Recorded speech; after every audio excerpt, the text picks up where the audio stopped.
Cricket. Salut Mathieu. Salut Fabienne. Bienvenue dans Bas de Carré, le podcast qui ouvre le dialogue avec les Réunionnais du monde entier. Alors ici, on reçoit des sportifs, journalistes, chefs cuisiniers, chefs d'entreprise, artistes ou encore youtubeurs, parce que chaque Réunionnais a son histoire à raconter. Ensemble, allons Bas de Carré.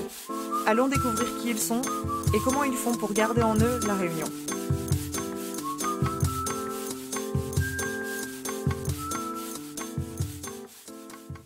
Comment il est la Réunion? Bienvenue. Il est là. Le gars est au taquet. Ah pardon, ça a démarré. Ça a démarré, c'est pas grave, on va le démarrer comme ça. Bienvenue dans ce nouvel épisode dédié au 20 décembre. On est très heureux de vous avoir aujourd'hui et comme à l'accoutumée, je suis accompagné de Yon, on l'a entendu. Bonjour Yon, comment ça va? Quelques jours ça va très bien. avant ton retour à La Réunion pour un certain événement. Ouais, dans 2 jours, du coup, le retour prévu. Là, quand vous écouterez cet événement, je serai déjà à La Réunion. Super, pour des vacances. Pour des vacances et pour mon mariage. Voilà, c'est ça l'événement. Tum, tum, tum, tum. Tout à fait. Bonjour Fabienne aussi. Bonjour, comment il est? Elle est là. À vous-même. Il est là aussi, toujours. Puis Paris, 13e, comme d'hab. Et on a également Lucie qui est là et qui est là avec nous depuis New York. Salut Lucie. Salut. Et super, on démarre donc cet épisode dédié au 20 décembre. Et aujourd'hui, donc, comme d'habitude, Yon, tu vas nous faire ta partie en mettant en avant des chiffres et des dates. Exactement, Mathieu. Et on connaît encore trop peu notre histoire et c'est aussi cette démarche qui a poussé la création de Bas de Carré. Aujourd'hui, pas de cours d'histoire, mais une interro surprise. Je vous propose un retour en arrière avec quelques chiffres et quelques dates encore trop peu connues. Alors, on va voir si vous connaissez bien votre histoire. On va parler d'abolition, mais est-ce que vous savez combien d'esclaves ont été affranchis? Pas du tout. Moi, oui, je pense. Est-ce que c'est aux alentours de 50 000? C'est plus. Ah, c'est plus. Ouais, ça me paraît pas beaucoup, 50 000 pour 80 000. C'est moins. 75. Alors, c'est 62 000 esclaves qui deviennent les égaux de la population qui compte 35 000 libres le 20 décembre 1848. Les esclaves à La Réunion, c'est 2/3 de la population à ce moment-là. En Guadeloupe, c'est 87 000 esclaves qui sont libérés. Et la Guyane, 12 500. Si on compte tous les territoires d'outre-mer et le Sénégal, qui est encore une colonie à ce moment-là, c'est 250 000 esclaves noirs ou métis qui accèdent à la liberté cette année-là. Donc 62 000 pour La Réunion et 250 000 en tout. Ce sont des chiffres qui sont des approximations parce qu'on n'a pas tous les registres, mais on peut partir sur cette base. Donc on parle vraiment d'une population très importante à ce moment-là. Pour parler de l'abolition de l'esclavage, j'ai décidé de prendre 4 dates. Si on connaît bien l'année d'abolition de l'esclavage, 1848, on connaît moins l'année où commence l'esclavage. Est-ce que vous avez une idée? En France? Alors, je me suis concentré sur La Réunion. Ah, sur La Réunion. Aucune idée. Au 18e. Ouais. C'est en 1715 qui est considéré comme la date officielle de début de l'esclavage, puisque Paris décide de tenter la plantation de café sur notre île avec des colons et des esclaves venus d'Afrique, d'Inde et de Madagascar. C'est donc le début de l'exploitation des esclaves en 1715. Je suis content de vous apprendre quelque chose parce qu'on pense à l'abolition, mais on pense pas forcément au début. Oui, et même, dans ma tête, c'est comme si depuis le début de la Réunion, il y avait des esclaves, mais en fait, il y a une sorte de date qui lance officiellement ça, quoi. Exactement, puisque avant cette date, ça a été plus ou moins un comptoir de passage pour plusieurs navigateurs. Il y a même eu un moment où c'était avec la grotte des premiers Français qu'on connaît tous. En fait, c'était plutôt un lieu comme un bagne à ciel ouvert où on mettait les reclus de la société sur cette île. Mais c'est en 1715 qu'on a vraiment commencé une exploitation industrielle en commençant par la plantation de café. Est-ce que vous avez une idée de ce qui se passe le 4 février 1794? C'est l'abolition de l'esclavage partie 1. Tout à fait, c'est la première abolition de l'esclavage par la France. Cette décision arrive 4 ans après l'adoption par l'Assemblée de la Déclaration des droits de l'homme et du citoyen. Cette abolition, en fait, elle a été appliquée dans toutes les colonies françaises, sauf à l'île Bourbon et aux Mascareignes, suite au refus des colons. Donc, elle a été de toute façon révoquée en 1802, donc ça reste une première tentative avortée, mais c'est bien en 1794 qu'il y a eu une première tentative d'abolition de l'esclavage. Oui, parce que c'était pas très digne après la Déclaration des droits de l'homme et du citoyen de continuer à faire perdurer ce système, quoi. Exactement, c'est dans la continuité du siècle des Lumières qu'ils ont essayé d'instaurer ça, mais ça n'a pas fonctionné. Est-ce que vous savez ce qui se passe du 5... Donc bravo Mathieu. Est-ce que vous savez ce qui se passe du 5 au 8 novembre 1811 ? Non. Non. C'est là où ils remettent l'esclavage avec Napoléon? Non, Non, puisque... je sais Une pour le révolte, coup... non? Comment ? Une révolte? Tout à fait. Ah. C'est la révolte des esclaves de Saint-Leu qui durera 3 jours. C'est un des épisodes les plus intéressants que j'ai découvert pendant mes recherches. C'est une insurrection qui a été préparée pendant plusieurs mois et qui a été suivie par plus de 300 esclaves menés par l'espoir d'être libérés avec le soutien des Anglais qui occupaient une partie de l'île à ce moment-là. La révolte a été écrasée et les esclaves ont été arrêtés, jugés et exécutés l'année suivante à Saint-Denis. Aujourd'hui, le comité Élie organise chaque année une commémoration à Saint-Leu. On pourra vraiment y consacrer un épisode entier parce que c'est un épisode de notre histoire qu'on connaît peu mais qui est vraiment passionnant avec une vraie organisation des esclaves qui voulaient aller chercher leur liberté. La prochaine date, c'est 1817. 1817, c'est la date où la traite d'êtres humains est prohibée, encore une fois, uniquement de façon théorique. Puisqu'on arrive après, en 1848, mais ça c'est une date dont Mathieu va vous parler un peu plus tard, avec l'abolition officielle de l'esclavage. Pour notre génération, du coup, c'est évident de commémorer cette date et de la fêter. Mais est-ce que vous savez à quelle date on l'a commémorée pour la première fois et que le 20 décembre est devenu un jour férié ? 100 ans après 1948? Je sais pas. Non. Beaucoup plus tard. Ah ouais. Ah ouais? Je dirais 150 ans. Ouais, il a fallu institutionnaliser un jour, non, pour Exactement. marquer le coup. Exactement. Et c'est seulement en 1983 que le 20 décembre devient un jour férié à La Réunion. Ok. La même année, on instaure la commémoration et c'est chaque département d'outre-mer qui va choisir sa date. Les jours de commémoration, en fait, ils sont pas les mêmes, ils sont choisis indépendamment selon les territoires d'outre-mer, puisqu'ils vont coller à leur histoire et aux différents événements qui se sont passés sur chaque île et sur chaque territoire. Et c'est seulement en 2006, le 10 mai plus exactement, qui a été choisi pour date de commémoration au niveau national. Et ça a un rapport avec... ma prochaine question a un rapport avec cette date. Combien de pays ont reconnu, selon vous, l'esclavage comme un crime contre l'humanité ? Pas beaucoup, vu que même la France, c'était récent, en fait. Ah ouais? Ah, je savais pas ça. Je crois. C'est très récent. Donc pas beaucoup. Fabienne, une estimation ? 40. Moins de 10? Alors 40 c'est trop. Moins de 10, oui, c'est une bonne réponse. Lucie ? Franchement, c'est encore dans les tuyaux, j'ai l'impression, donc je dirais 6. Eh ben non, la France est le premier et le seul pays à Non. reconnaître l'esclavage comme crime contre l'humanité. Et c'est le 10 mai 2001, suite à un projet de loi porté par Christiane Taubira, que la France reconnaît par la loi que l'esclavage et la traite négrière sont un crime contre l'humanité. Je suis choqué. Ouais, bah, moi aussi ça m'a choqué pendant mes recherches. Et l'origine de cette loi, eh ben, elle est 100% citoyenne. Puisque c'est suite à l'organisation d'une marche silencieuse en 1998 par une association de descendants d'esclaves essentiellement venus des Antilles, afin d'honorer les victimes de l'esclavage colonial, qu'on a créé cette loi. C'est suite à la pression de ce collectif citoyen qu'on a créé cette loi. Et ce combat, il est raconté dans un autre podcast passionnant que je vous conseille. C'est une série spéciale de Kif Taras qui s'appelle Réparation, où on revient sur la genèse de cette marche citoyenne.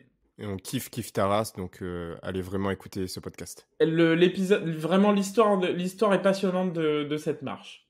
Alors, on a parlé de dates, mais pour vous, qui représente le combat de l'abolition de l'esclavage ? Est-ce que ça commence par Victor? Non, alors, j'ai pas demandé en général, j'ai demandé vraiment pour vous. Ah, Le premier nom qui vous vient à l'esprit. Bah, moi, je pense quand même que c'est ça. Mais je sais pas si c'est lié à mes recherches. Donc, je le dis, Victor Schœlcher. Oui. Oui, pour moi aussi. Et pour toi, Lucie?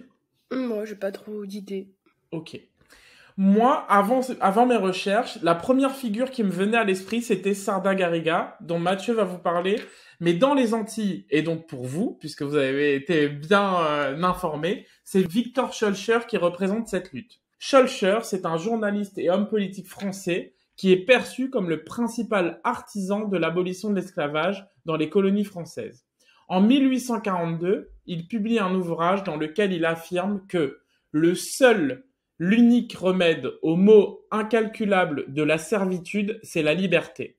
C'est donc lui qui va présider la commission d'abolition de l'esclavage et qui rédige le décret qui abolit définitivement l'esclavage dans les colonies françaises. Après l'abolition, Schœlcher poursuit son combat pour la dignité humaine. Il s'oppose notamment à la peine de mort, au châtiment corporel et au travail forcé. Mais il reste un fervent défenseur de la colonisation au nom d'une vision paternaliste de la mission civilisatrice de la France. Wow. Schœlcher est enterré au Panthéon en 1949, à l'occasion du centenaire de l'abolition de l'esclavage. Ce qui est intéressant, c'est qu'aujourd'hui, sa figure est vraiment controversée, au point que certaines statues ont été détruites par les manifestants. Je me posais la question de pourquoi, et du coup, j'ai mené des recherches pour comprendre. Aujourd'hui, ce qu'on lui reproche, c'est de n'avoir pas suffisamment œuvré pour l'égalité sociale des anciens esclaves. Ce qui est dénoncé aussi, c'est l'invisibilisation des figures locales au profit de Schœlcher, qui donne aujourd'hui son nom à de nombreux lieux en Guadeloupe et en Martinique. C'est la même chose pour nous avec Sarda Garriga. De façon générale, les représentants de l'État qui ont œuvré pour l'abolition de l'esclavage, ils sont aujourd'hui controversés parce qu'ils sont présentés comme des sauveurs, parfois au détriment des esclaves en quête de liberté et des héros locaux qui ont guidé la révolte.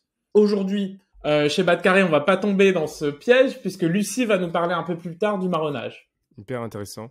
Ouais, et puis c'était un autre temps, on les a présentés comme sauveurs, mais c'était quand même des gens qui étaient encore favorables au système colonial en fait. Tout à fait. D'ailleurs, on a parlé tout à l'heure, mais pour bien comprendre les nuances par rapport à Schœlcher, le podcast Réparation l'explique vraiment très très bien.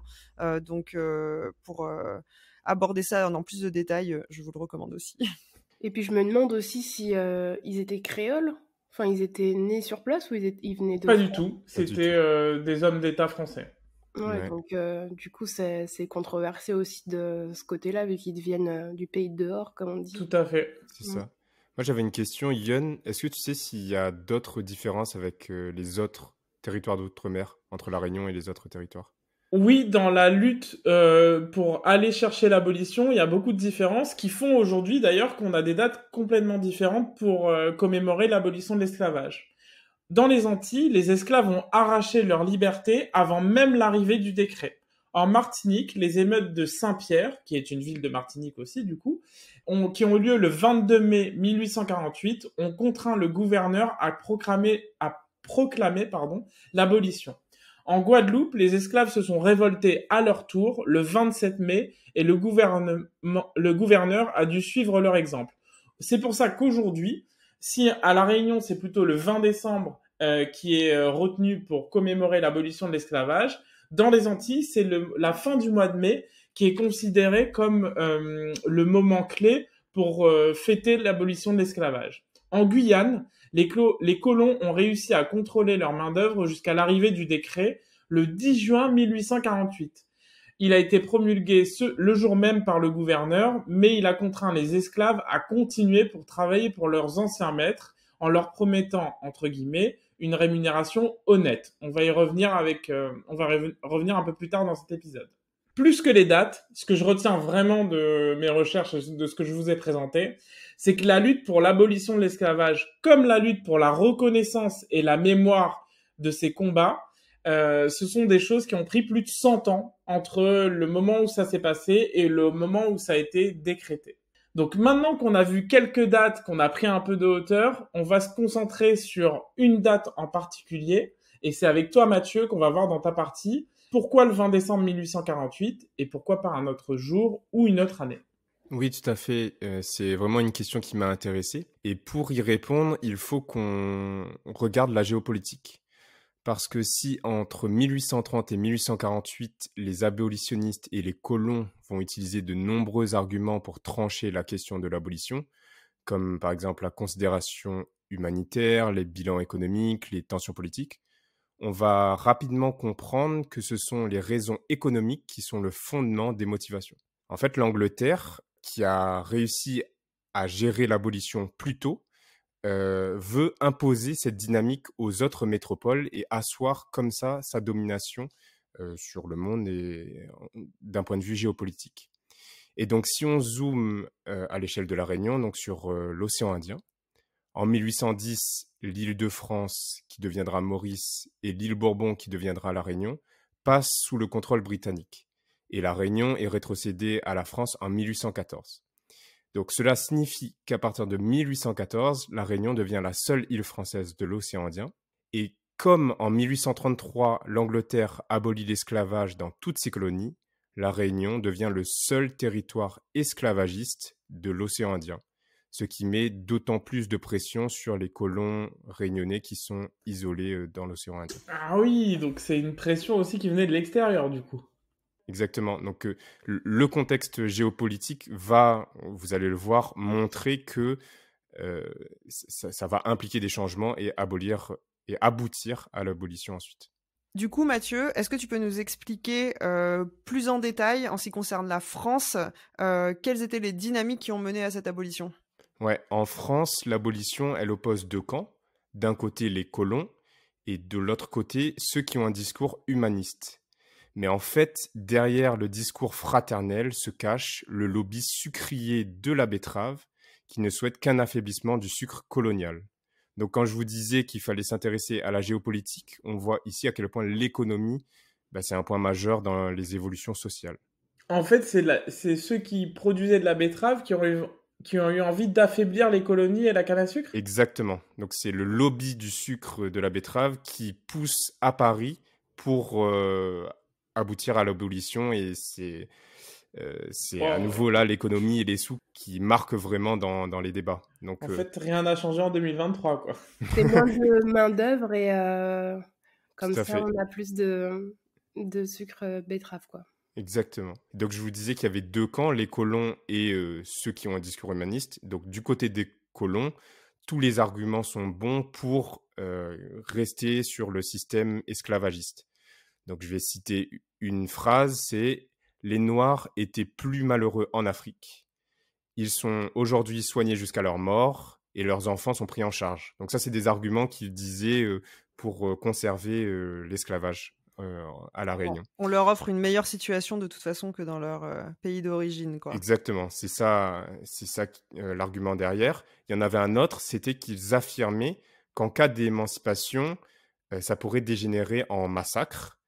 Mais l'affranchissement britannique de 1833, qui n'a pas connu de troubles à part en Jamaïque, ça vient contredire cet argument.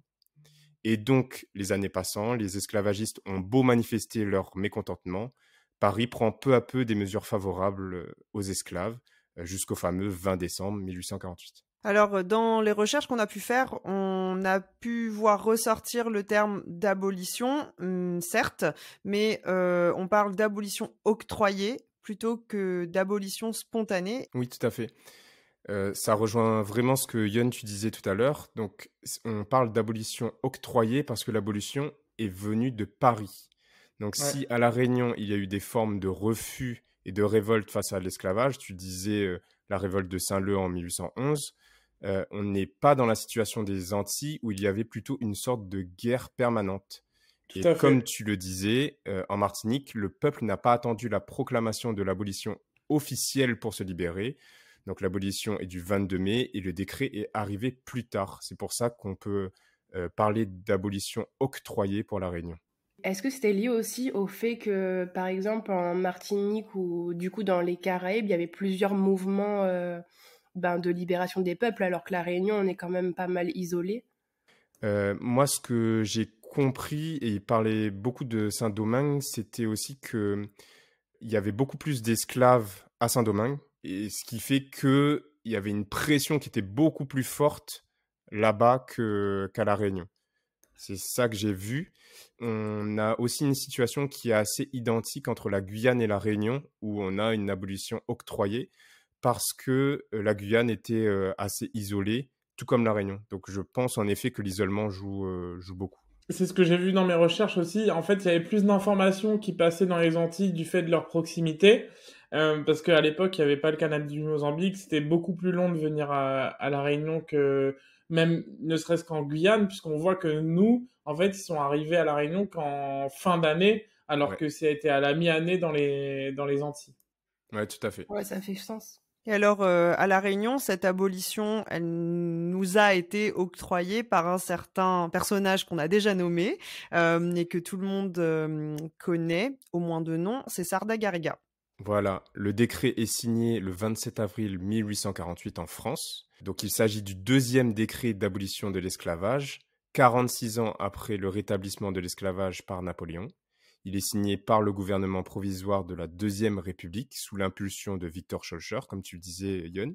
Donc Sarda Gariga arrive à La Réunion le 13 octobre 1848 avec le décret. Il est promulgué officiellement le 18 octobre et la loi prévoit un délai de 2 mois entre la proclamation et l'abolition effective.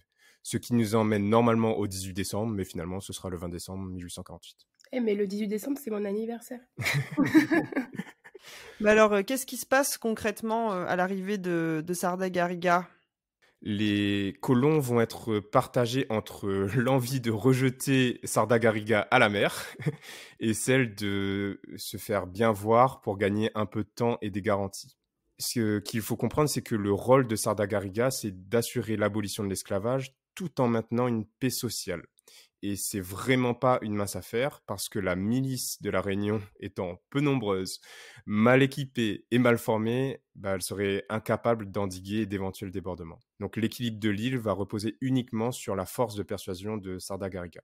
Mais c'est un peu les derniers soubresauts quand même pour les colons parce que ça fait quand même un moment qu'ils savent que la tendance elle est quand même à l'abolition de l'esclavage. Donc ils savent que c'est quand même dans leur intérêt de gagner un peu de temps et peut-être de s'assurer que toute leur économie va pas s'effondrer parce que c'est plus qu'une question de temps, quoi. Exactement. En fait, c'est plutôt une forme de négociation qui va se mettre en place avec un rapport de force. Pour en revenir aux dates, Sarda Gariga arrive le 13. Le 18 octobre, il publie le décret qui annonce l'abolition de l'esclavage pour le 20 décembre. Et le 24 octobre, il publie un second décret qui institue le travail obligatoire pour les affranchis, considérant que, je cite, la liberté ne peut subsister sans le travail. Donc, les futurs affranchis seront obligés de contracter des engagements auprès de leurs anciens propriétaires, au risque sinon d'être considérés comme vagabonds. J'ai l'impression que la frontière est mince entre esclavage et travail obligatoire. Ouais, tout à fait. Et comme vous pouvez l'imaginer, les propriétaires applaudissent cette mesure qui maintient la force de travail. Et de leur côté, les esclaves sont bien plus mitigés par rapport à cette mesure. Mais en fait, c'est là où il est malin, le commissaire, il n'engage aucune pénalité dans son décret vis-à-vis des affranchis en rupture de livret. Ce qui fait que les anciens esclaves pourront déserter les plantations s'ils le souhaitent, il n'y aura pas de conséquences pour eux derrière. Donc, si très vite le décret va montrer ses limites, avec notamment de nombreux affranchis qui vont déserter les propriétés, il aura quand même joué un rôle provisoire hyper important, celui d'éviter un affrontement.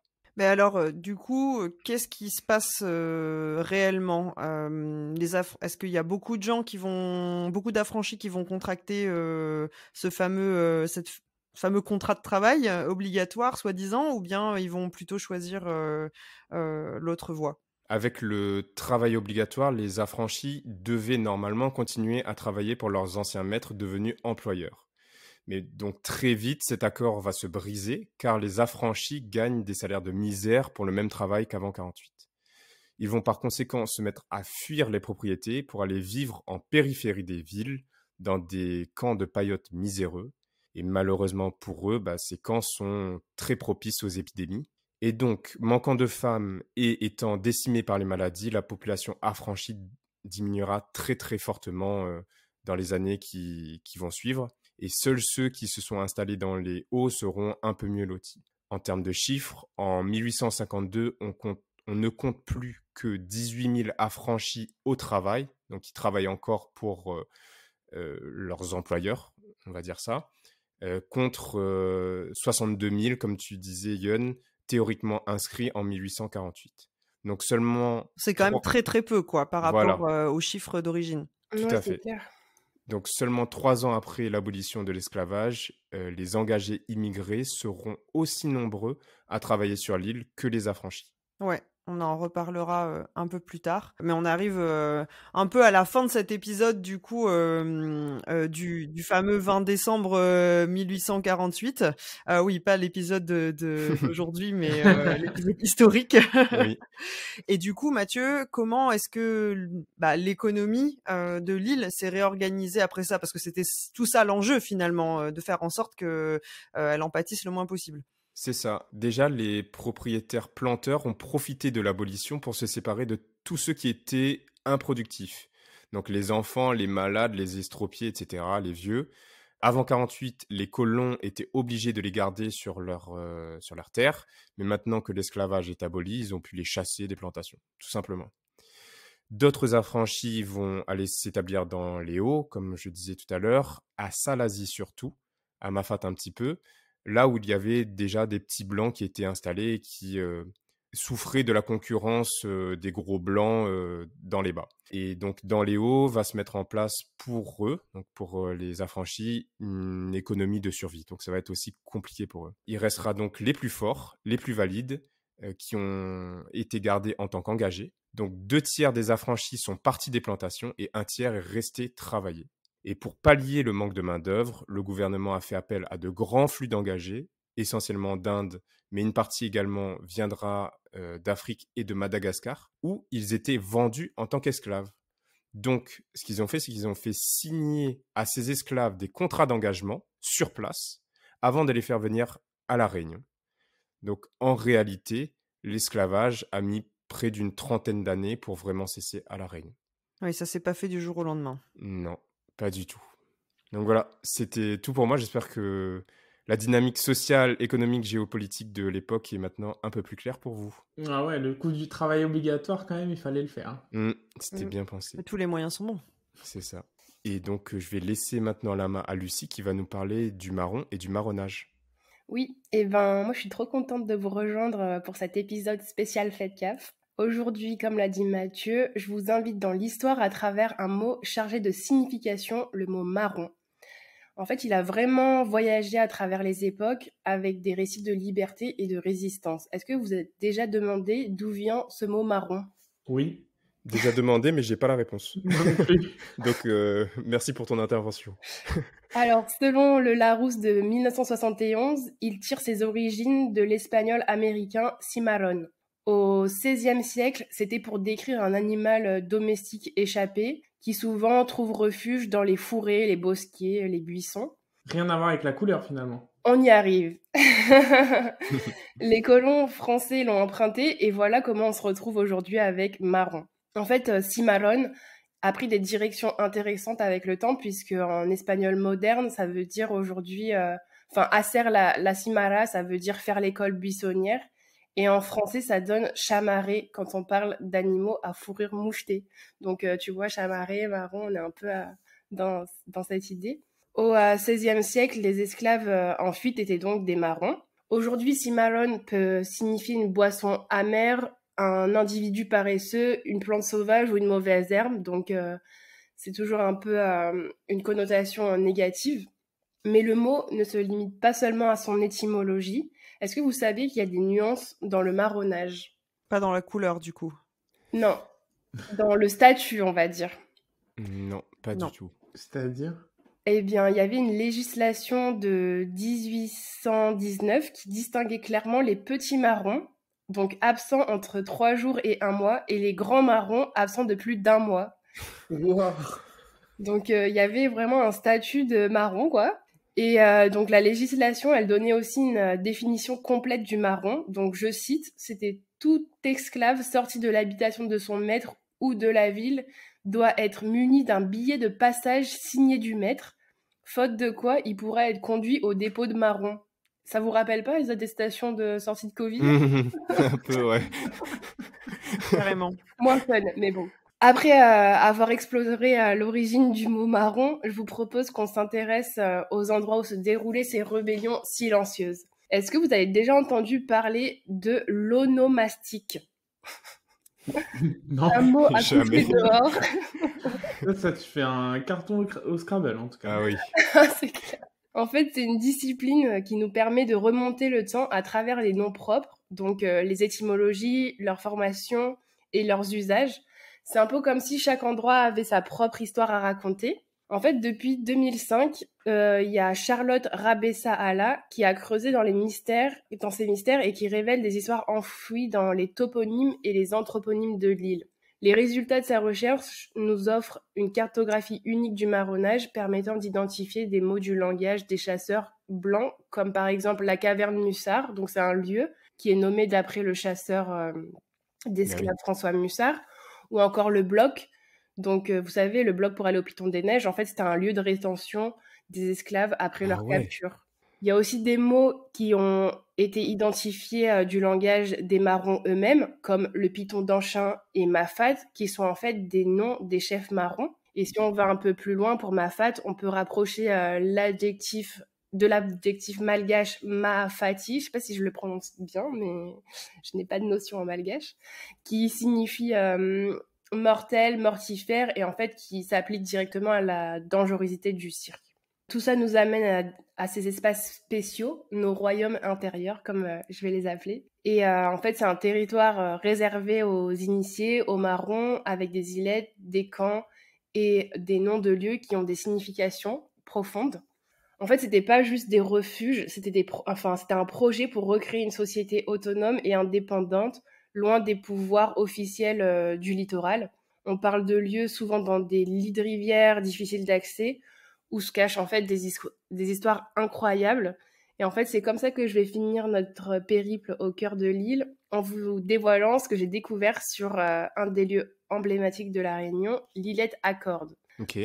Alors, même si les marrons étaient souvent itinérants, l'îlette Accorde a regroupé 3 générations de marrons, et son nom, îlette Accorde, n'est pas anodin. Est-ce que vous savez pourquoi on dit îlette Accorde? Attends, l'îlette Accorde, c'est sur le chemin pour aller à Sillaos? Ouais, c'est à Sillaos. Bon. D'ailleurs, le chemin est vraiment pentu pour descendre à Îlette Accorde. Moi, je sais parce que je l'ai découvert dans une BD, mais je te laisse dévoiler pourquoi on l'appelle comme ça. Okay. Je sais pas en tout cas. Moi non plus. Eh bien, en fait, ils portent l'héritage des esclaves qui utilisaient des cordes pour accéder à cette îlette et qu'ils remontaient après leur passage. Et du coup, ils échappaient aux chasseurs de marrons. C'est un simple détail de linguistique qui nous transporte en fait dans le passé. En fait, c'était un îlette qu'ils utilisaient particulièrement pour se cacher. Il y avait vraiment un village du coup marron caché des chasseurs d'esclaves de l'époque. Et voilà, du coup, on a fait un voyage à travers ces mots et ces lieux qui respirent l'histoire. La fête CAF, c'est pas juste une commémoration, mais c'est la reconnaissance de notre histoire, une déclaration de liberté. Alors en cette fête CAF, honorons le passé, célébrons le présent et engageons-nous pour un avenir où la liberté et la justice règnent pour tous. Et merci de m'avoir accompagnée dans ce voyage à travers le temps et l'histoire de La Réunion. Merci Lucie. Merci à toi de nous avoir fait voyager. Ah ouais, c'était trop intéressant. Ouais, et d'ailleurs, on en avait un petit peu parlé dans un autre épisode qui est assez ancien maintenant, qu'on avait fait avec Mathieu il y a quelques années, au tout début du podcast, où on parlait justement de un peu cet héritage, voilà, de l'époque des marrons et de l'esclavage. Alors, on avait raconté l'histoire de Mafat, donc je vous invite à aller redécouvrir cet épisode. Qu'il va falloir aller chercher dans nos archives. Et qu'on mettra en description du coup. Je me demande si c'était pas notre premier épisode spécial. Peut-être. Donc il faudrait que moi-même j'aille le réécouter parce que je n'en ai aucun souvenir. Voilà, exactement. Super, merci beaucoup Lucie. Maintenant, c'est à toi Fabienne de nous parler d'histoire dans un format ludique. Oui, absolument. Moi, je vais vous parler un peu de ce qu'il y a eu après l'esclavage. En fait, je me suis un peu interrogée sur l'engagisme, qui est plus récent du coup dans l'histoire de la Réunion, et je me demandais un peu entre esclavage et engagisme, est-ce qu'il y a eu rupture ou continuité? Donc il y avait plein de choses qui n'étaient pas forcément très claires pour moi avant que je fasse mes recherches, et du coup j'ai décidé de vous interroger un peu sur vous-même, vos connaissances et potentiellement vos idées reçues sur l'engagisme qui vient après l'esclavage. C'est la deuxième interro surprise du jour. Exactement. Trop bien. Donc du coup ça prend la forme d'un vrai faux. Enfin, je vais vous poser 5 faits, et puis voilà, à vous de dire ce que vous en pensez. Génial. Premier fait. L'engagisme est un système mis en œuvre à la suite de l'abolition de l'esclavage de 1848. Vrai ou faux? Moi, je dirais Ouais. vrai. Faux. Genre, on dit vrai, il dit faux. Non, mais c'est parce C'est que faux. j'ai lu 2-3 choses, quoi. En effet, l'engagisme, c'est un système qui est récupéré de pratiques de la Compagnie des Indes, C'est qui vrai a ou c'est été faux? renommée. C'est faux. C'est faux. Enfin, c'est pas mis en œuvre à la suite de l'abolition de l'esclavage. Ok. Et l'engagisme à La Réunion, il commence dès 1828, donc 20 ans avant, Ok. à une époque où l'esclavage est encore légal, mais en revanche, la traite négrière vient d'être interdite, comme Yod l'a évoqué tout à l'heure. Donc la traite négrière a été interdite en 1817. Et en fait, c'est ça qui pousse les colons à expérimenter, entre guillemets, un autre type de main-d'œuvre, donc la main-d'œuvre sous contrat. Et en fait, Maurice et La Réunion deviennent un peu des terres d'expérimentation pour voir si ce type de travail, enfin de travailleurs, fonctionne. Donc, comme on l'a un peu évoqué dans la situation géopolitique, etc., en fait, les premiers engagés, c'est des engagés qui viennent d'Inde. En fait, on note que dans l'histoire de l'engagisme, il y a 3 millions de travailleurs engagés qui sont déplacés au 19e siècle, donc dans l'ensemble, et la moitié d'entre eux, à peu près, vient d'Inde. Ensuite, si on zoome sur les Mascareignes, c'est 1/5 de la totalité des engagés qui vient dans la région autour de La Réunion, du coup. Donc c'est quand même énorme. Et à La Réunion même, il y aura 200 000 engagés. En tout, du coup? Ouais, en tout. Ah ouais. C'est-à-dire plus d'engagés que d'esclaves affranchis. Dans les mouvements, en fait, ça fait vraiment Oui. partie de... Là, on parle vraiment des grands mouvements de travailleurs du 19e. Et oui, effectivement, il y en a beaucoup plus. Bah après, l'île se développe aussi. Enfin, je veux dire, il y a plus de personnes. Exactement. Donc, pendant une vingtaine d'années avant l'abolition de l'esclavage de 1848, l'esclavage et l'engagisme sont concomitants dans l'île, Ah ouais. ce qui crée d'ailleurs inévitablement quelques tensions entre les uns et les autres. Ouais. Moi, j'avais lu justement que avant 48, il y avait 2000 Indiens qui étaient venus, puis 2000 Chinois également, mais qu'à chaque fois, disons que justement les conditions du contrat étant quelque peu compliquées, ils sont tous repartis à chaque fois, quoi. Ouais, effectivement. Ça m'amène au deuxième fait. Vrai ou faux, les engagés travaillent dans de meilleures conditions que les esclaves. Bah faux. Après 48, moi je dirais mieux qu'avant 48, ouais. Mieux que les esclaves de 48. Moi, je pense que c'est des conditions similaires. Moi, je pense qu'ils ont des avantages peut-être en matériel, mais que sur le travail, ils n'ont pas vraiment de bénéfices, en fait. Alors effectivement, c'est à nuancer. On dirait que c'est plutôt faux en termes de conditions de travail, mais le statut juridique, en théorie, bien sûr, est plus avantageux pour les engagés. En gros, les engagés, sur leur contrat, ils ont un salaire, ils conservent leur religion, ils conservent leur nom. Ils peuvent transmettre leurs biens, s'ils en ont, à leurs descendants. Ils peuvent aussi être rapatriés à la fin de leur contrat. En général, c'est des contrats entre 3 à 5 ans. Donc, ils sont pas, ils sont pas considérés comme des objets, comme les esclaves, selon ce que le Code noir prévoit. Mais en réalité, les salaires sont extrêmement bas. Il y a aussi un système de retenue sur salaire, par exemple, dès qu'on va chercher un truc à la boutique, dès qu'on a, je sais pas, eu besoin de soins, enfin tout ça c'est retenu sur leur salaire, qui est déjà pas terrible. Et en plus, il y a un système de double cut qui consiste à un système de retenue de temps, c'est-à-dire que si en tant qu'engagé t'es absent un jour, peu importe, un jour de travail, et ben en fait ton contrat est prolongé de 2 jours. Donc du coup, c'est un système pour oui, donc voilà, avec les 5 semaines de congés payés et les RTT, hein, On est loin, ouais. on est quand même dans un autre monde. Mais voilà, donc évidemment, ça met une pression énorme sur le travail et ça prolonge le temps en tant que travailleur contraint, on va dire. J'ai une question, je sais pas si tu saurais y répondre. Est-ce que les week-ends, ça existait? Je sais pas trop, mais ça m'étonnerait. Ouais, ok. Parce que bon, la culture, ça attend pas, quoi. Ouais. Et je parle même pas du fait que, en théorie, les sévices physiques sont interdits, mais en fait, il y a pas mal de témoignages qui confirment que ça a toujours lieu et les engagés vivent quand même dans des conditions très difficiles. Donc ça, c'est très questionnable.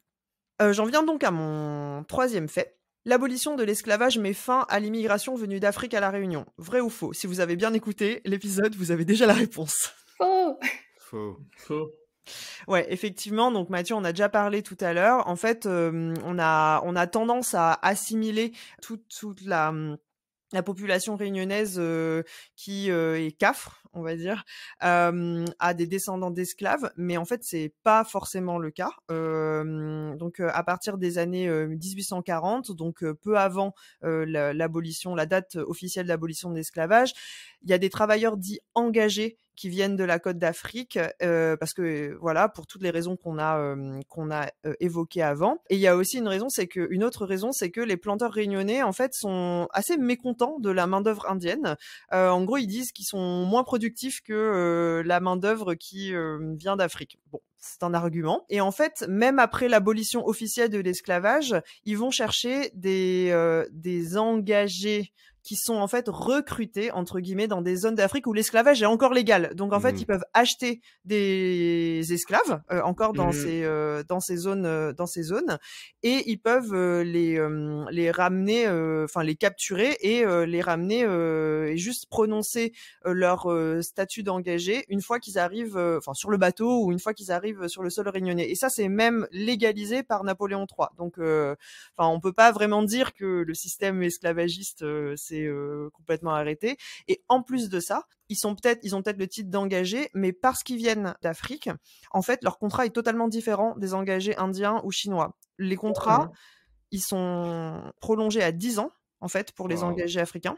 Et le salaire est diminué de moitié, de plus de moitié pour ces engagés-là. Et même à l'époque, en fait, on sait que de fait, comme ils avaient la même origine que les esclaves avant eux, en fait, on les assimilait en fait automatiquement à une tranche de population qui était peut-être plus exploitable ou plus corvéable, et ils subissaient de facto un racisme plus prononcé que les engagés qui venaient d'Asie. Donc dans les textes, ils étaient réputés comme plus performants, mais quand même sous-payés, sous prétexte que d'autres personnes qui venaient à peu près des mêmes zones étaient déjà esclaves avant eux. Exactement. C'était un système... C'est dur, ouais. Et d'ailleurs, j'ajoute que y a beaucoup de personnes du coup qu'on appelle cafres qui pourraient être, mais je crois que j'ai déjà dit en fait, qui pensent qu'ils sont descendants d'esclaves, mais il y a cette nuance avec le fait que certains de leurs ancêtres pouvaient aussi avoir été engagés sous contrat. Du coup, c'est pour ça que vous me payez 2 fois moins dans le podcast. 0 divisé par 2, ça reste 0. Bon, une question peut-être un peu plus légère, mais pas vraiment, vu le sujet. La culture de la canne à sucre s'est développée grâce aux engagés après 1848. Vrai ou faux? Faux. Si, c'est vrai, parce qu'avant, c'était le café, non? Alors, donc, c'est Lucie qui a raison, c'est faux. Et en fait, il y a aussi, en fait, j'ai parlé je parle de cette, de la culture parce que c'est au cœur de la question de l'esclavage et du travail des engagés par la suite, parce qu'on fait souvent un mélange, pareil, on mélange toutes les dates en fait dans notre tête, hein, mais je refais un petit point d'histoire. En fait, la culture de la canne à sucre, elle existait bien avant que les premiers engagés arrivent dans l'île, hein, depuis 1663, donc même avant que les premiers esclaves arrivent dans l'île. Mais évidemment pas à l'échelle qu'on lui connaît au 19e siècle et au début du 20e. En fait, effectivement, avant la canne à sucre, la Réunion était une île de café. Et au moment de l'abolition de l'esclavage, en fait, le café est encore la principale culture d'exportation. Donc la canne à sucre prend de l'ampleur, mais il y a encore beaucoup de café. La culture du café, elle décline réellement que dans les années 1940. Donc ça fait pas si longtemps en réalité. À cause d'une maladie, si je ne me trompe pas. Exactement. Et puis bon, le modèle économique aussi, il y a une pression économique de l'extérieur qui est plus supportable en fait par les planteurs de café. Parce que ça coûte plus cher à produire. Voilà. Et ça correspond à peu près à la fin de l'engagisme aussi à La Réunion. Donc l'engagisme disparaît à peu près vers 1937. Donc en fait, le café et la canne à sucre, c'est des cultures qui nécessitent une main-d'œuvre pas chère, nombreuse, donc esclavage, engagisme, pour faire perdurer ces deux cultures, c'est un peu le même combat, quoi. L'engagisme se développe effectivement dans un contexte où la canne à sucre remplace peu à peu le café, mais on peut pas dire que c'est grâce aux engagés que la canne a pris la place du café. Oui, et d'ailleurs, je me rappelle quand on avait fait un épisode spécial, je sais plus c'était lequel, où on avait parlé de Madame Desbassins, Fabienne. Bah, c'est le fameux épisode spécial dont tu te rappelais pas tout à l'heure. Ok, d'accord. Je le resitue maintenant. Dans mes souvenirs et dans mes recherches, j'avais vu que le fils de Madame Desbassins avait voulu convertir l'exploitation et basculer du café à la canne à sucre, et ce qui avait permis, sur la fin de la vie de Madame Desbassins, qui est morte en 1846, d'amorcer cette transition et du coup, surfer ensuite là-dessus et de devenir l'une des plus grandes propriétaires sucrières de l'île. Tout à fait. Ouais, absolument. Mais c'est vrai que ça peut être confus parce que aussi on a un peu l'image en tête de se dire que les engagés, ils ont beaucoup travaillé dans les usines sucrières et tout. Donc c'est vrai que ça peut être un peu confus. Moi, quand je pense aux engagés, je pense tout de suite à la culture de la canne. Ouais. Bah, je pense que il y a aussi une réalité, qui est que on peut aussi penser à ça parce que les engagés, comme on disait tout à l'heure, en fait, ils ont un droit de possession. Et en fait, certains engagés sont devenus propriétaires terriens eux-mêmes. Alors pas forcément au niveau des gros propriétaires blancs, mais certains ont pu hériter en fait de terres et employer des engagés eux-mêmes. Donc du coup, en fait, ça a développé aussi un peu cette image cette association d'idées entre l'engagisme et la culture de la canne, parce que souvent le café a complètement disparu après, donc on a encore aujourd'hui les traces de cette histoire-là sur les terres sucrières, quoi.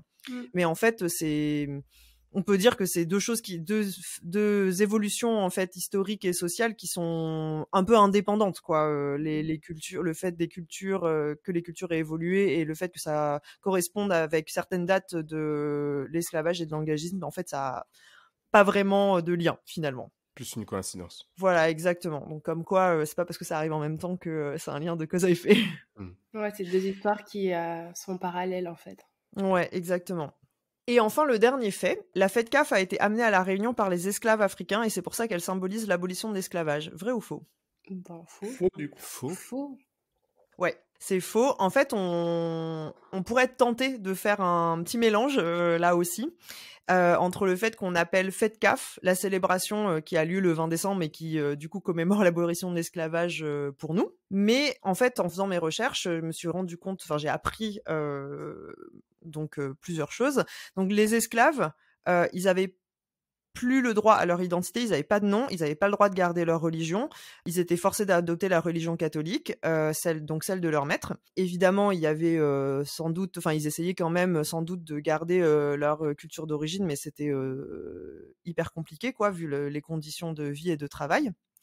On parle pas des célébrations clandestines que les marrons pouvaient ensuite faire, mais en tout cas voilà, c'était quand même interdit. En revanche, les travailleurs engagés, ils avaient le droit de garder leur tradition et leur religion. Bon, ok, ça aussi, il faut le nuancer, mais du coup c'était beaucoup plus facile pour les engagés d'origine africaine de ramener avec eux leur tradition. Donc la fête CAF, qui en fait est lié à leur tradition et leurs croyances. Bon, après, on n'a pas l'histoire a pas, nous on a très peu d'informations sur ce à quoi ça se réfère réellement en termes de célébration dans leur pays d'origine, mais toujours est-il que toutes les communautés d'engagés ont été autorisées à célébrer leur fête à la fin de la campagne sucrière. Donc, ok, c'est ok, tu peux garder ta religion et tout, mais par contre, pas pendant que tu travailles, s'il te plaît, quoi. Et du coup, en fait, c'est pour ça que tout a été repoussé au mois de décembre, à la fin de la campagne sucrière, à la fois la fameuse fête CAF, mais aussi le Pandialé pour les Indiens. Et puis bon, bah pour les Chinois, on leur a pas demandé puisque de toute façon leur fête principale c'est en dehors de la campagne sucrière, donc il y avait pas de problème. Donc du coup voilà, la fête CAF, ça a quand même un lien avec finalement l'esclavage par le fait de la date, mais en réalité plutôt a priori les engagés qui étaient quand même autorisés à le célébrer à la fin de leur travail. Mais on a fusionné au 20 décembre. Ah oui, apparemment. D'accord, ok. Moi, j'ai toujours cru que c'était la même chose, quoi. Fête CAF et 20 décembre, que c'était l'abolition, donc Fête CAF et... Bah, c'est un mélange des héritages, a priori. Okay. C'est difficile d'avoir des informations précises, mais en tout cas, on sait que les engagés africains, ils avaient encore le droit de ramener leur tradition et de les célébrer. La fête CAF, ça vient d'eux. Nous, on a cette date hyper importante qui commémore l'abolition de l'esclavage, et je pense qu'on a fait un petit mélange, quoi, un petit mix. Bah, c'est normal en plus que ce soit difficile, puisque tout le processus de colonisation et d'assimilation a été fait pour qu'on retrouve pas justement les origines de certaines fêtes et de certaines cultures. Donc, hyper intéressant en tout cas. Merci Fabienne. Merci. C'était top. Moi, j'ai eu tout faux. Il y avait beaucoup de réponses, c'était à la fois vrai, à la fois faux. Oui, c'est ça, il y a beaucoup de nuances. Dans ma tête, c'était que des clichés, quoi. Du coup, pour conclure, on peut dire qu'au-delà de la fête, ça a du sens, en fait, de se souvenir aujourd'hui, chaque année, et de commémorer ensemble ce combat pour la liberté et pour la mémoire de cette histoire à travers l'abolition de l'esclavage et cette date symbolique du 20 décembre. Dans tous les cas, l'abolition de l'esclavage a été un événement majeur dans l'histoire des territoires d'outre-mer. Elle a permis aux esclaves de recouvrer leur liberté, mais elle n'est pas sans conséquences, comme on l'a vu avec les différents épisodes sur lesquels on est revenu. Les anciens esclaves ont souvent été confrontés à de grandes difficultés pour s'adapter à leur nouvelle vie de liberté. Et si elle est symbolique, elle ne marque pas la fin d'une situation assimilée à de l'esclavage et à une traite illégale prolifique, comme on le voit avec l'histoire de l'engagisme. Donc on espère que vous avez appris autant de choses que nous aujourd'hui. Bonne fête CAF et bonnes vacances à toutes et à tous. Bonne fête. N'oubliez pas de profiter des vacances pour réécouter les épisodes de Pas de Carré, du coup. Oui, et partager cet épisode au plus grand nombre pour que tout le monde s'intéresse et connaisse un peu mieux cette fête. Merci. Bonne fête CAF. Bye. Narvissa. On espère que cet épisode vous a plu. Pour nous aider à trouver des invités toujours plus extraordinaires, laissez-nous une note sur Apple Podcast, 5 étoiles de préférence. Et pour ne manquer aucun épisode, suivez-nous sur Instagram à @bat_carré, @bat_KARE. Un grand merci pour votre écoute et on se retrouve dans 2 semaines pour un prochain épisode. Allez, on la retrouve ?